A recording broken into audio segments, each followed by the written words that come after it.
Hi everybody, my name is Alexis and welcome back to Therapy Drive. Today we will be talking about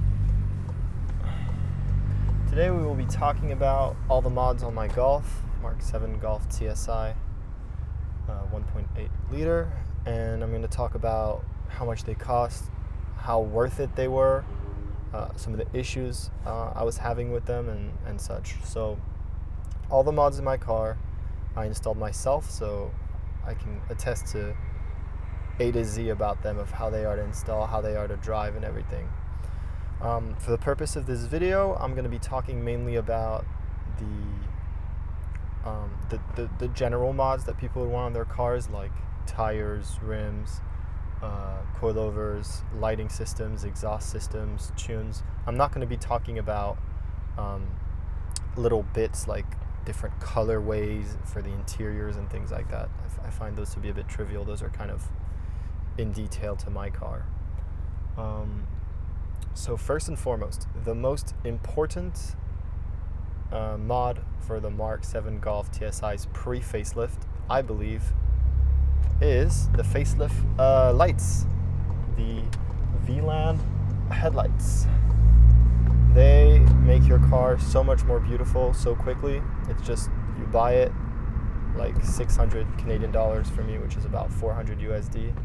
You buy it, you take a couple bolts off of your bumper, you pull that off, you pop them back in.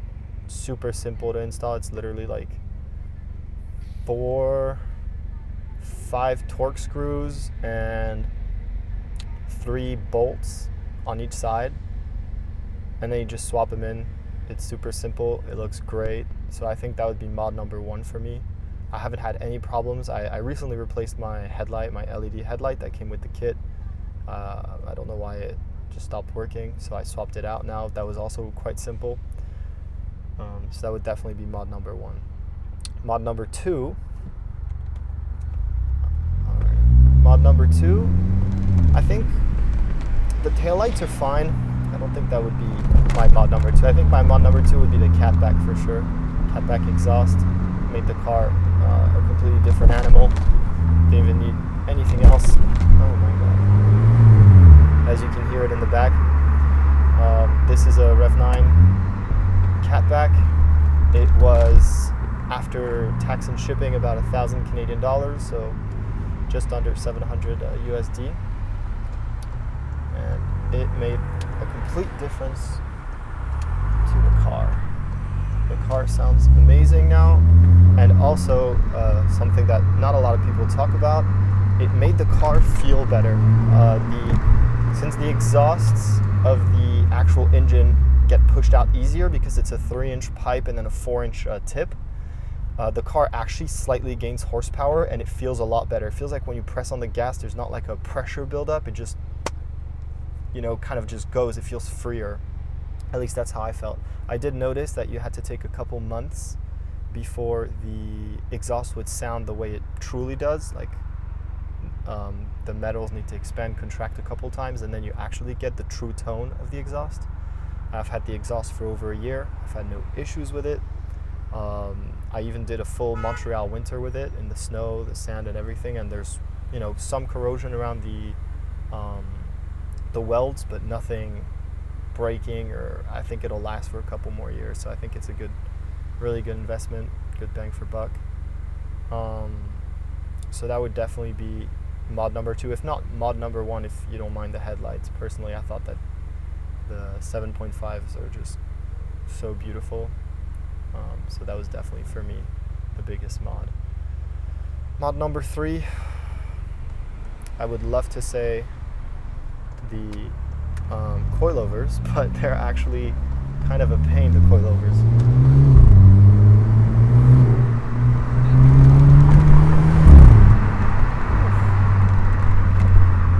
Yeah, coilovers, they made the car look really good because now it stands and it's lower. I'm not having any rubbing issues. I'm not having any problems with the stance or anything like that. However, whoa, for example right there, I'm having problems with the horrible roads in this country, and moreover, random rattles. I went for the Rev9 Coilovers. coilovers, which I guess, you know, a lot of people say you cheaped out, it's rattling, that's why, but I don't think that's the reason. I installed these myself. It took a couple of days because there's a lot of like nuances and things I didn't know about beforehand. That, for example, like you need specific tools to split open the metal part in the back. It's just kind of complicated. And then the fitments were actually for GTI, so I had to like kind of mod some stuff. It was not a great experience. And then some stuff I didn't torque to spec properly, so it became loose. Like I had literally a bolt come out of my suspension as I was driving. So I had to find a spare for that. Now I tightened everything and it's good, but there's still a little rattle in the rear, and I think my sway bar and links are still a little loose, so now I have to bring them to a mechanic.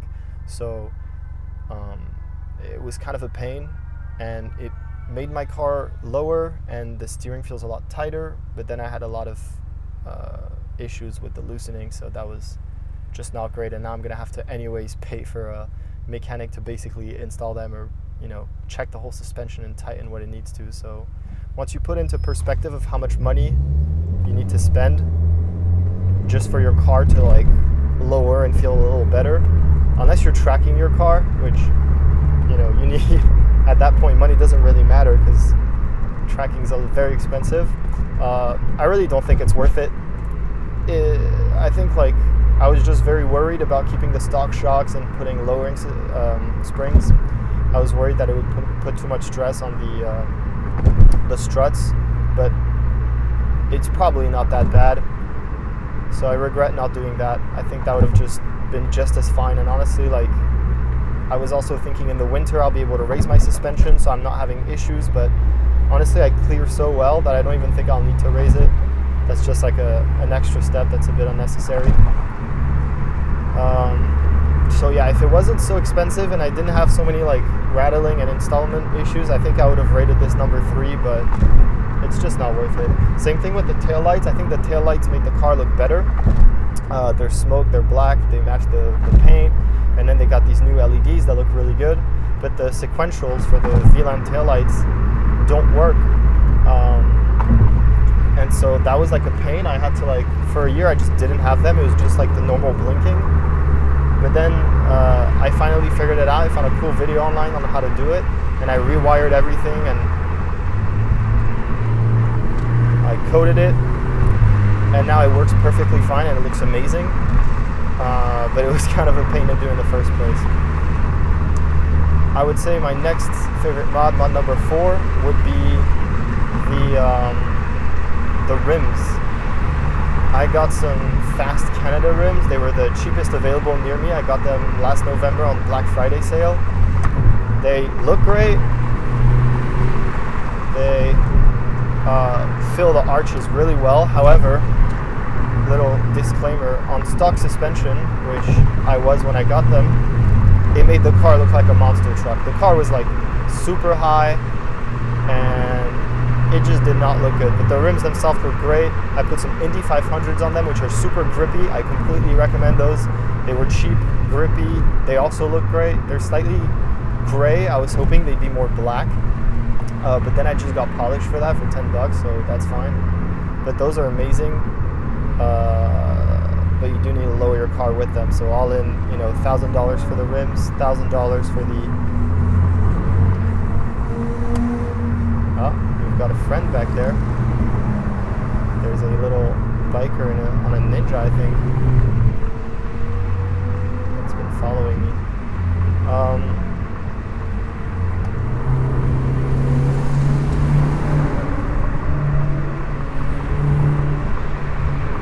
Oh yeah. Oh, and we got another biker friend coming too. Oh, that's cool.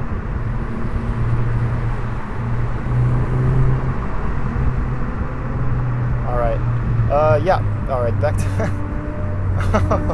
Let's see him. Wow! Nice, that sounds so good. I wish I wasn't so scared of like dying on a bike. I'd totally get one. They sound amazing.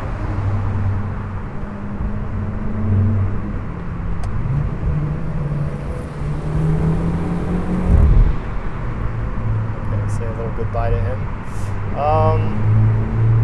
Where were we? Yes. So yeah, $1,000 for the tires. Personally, that's a great deal for the performance. A lot of people say they're really bad in the wet. I think that's propaganda as well. They're actually perfectly fine. Obviously, this car is really like high, low-end torque, and you slip anyways in first gear, so know that that'll obviously be amplified on semi-slicks, but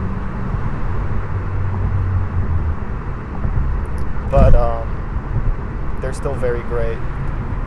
Good performance, just you got to know that you're not driving winter tires or like all-wheel drives. Or all right, hi guys, sorry about that cut. I was hearing kind of a sus noise coming from the car, and I wasn't sure if I like broke my oil pan earlier on one of those bumps or something. I was kind of worried, but I don't seem to hear anything now. Yeah, so the tires are really good. The rims look really great, also $1,000. And then you got to get them mounted and installed and balanced. That's another $350. So it was actually a lot of money. And then you got to get lowered, which was another $1,000 for me to get the coilovers. So all in, you got a $3,500. That's a lot of money for all that. Honestly, knowing that the car is $9,500, that's 33% of your car just on basically suspension. That's definitely not worth it.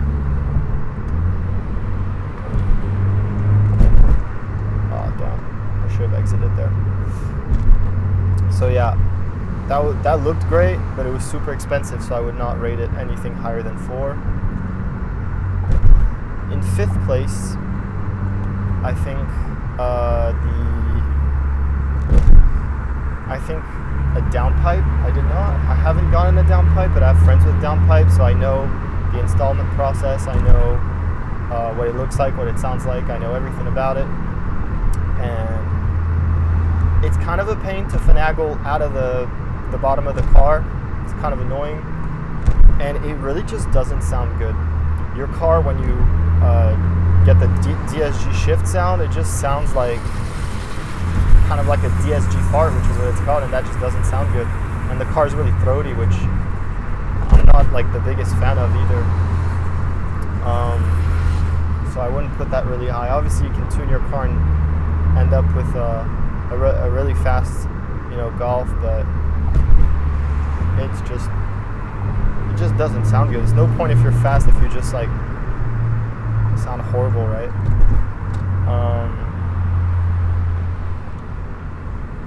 And then the JB1 Tune that I got, I think that's just like, I don't know if I could have classified it with the other mods, because it's kind of a thing of its own, power compared to stance, compared to handling. Those are just different components of the car. So I think the JB1 Tune is not even top 1. It's just something you kind of just have to do. At least a JB1, JB4, if you want to control your maps, it's not necessary. It's just more expensive.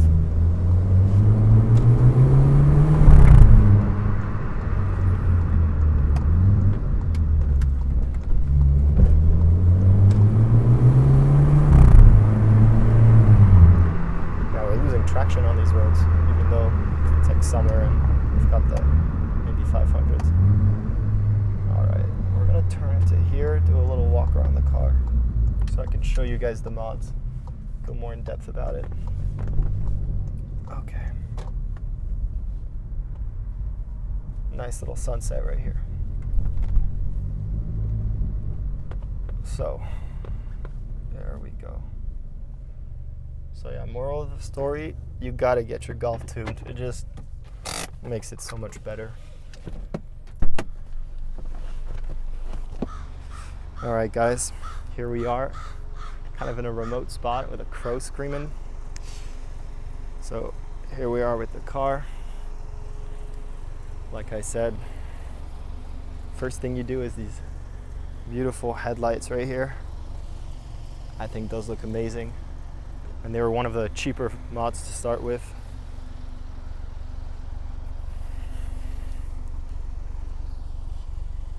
The exhaust is next. Taillights look good too, but not the best. Not the best mod. These look amazing. Painting your calipers, if you can See right there, very underrated. It actually looks pretty good from afar. It's very simple once you got your wheel out. It's not too flashy either.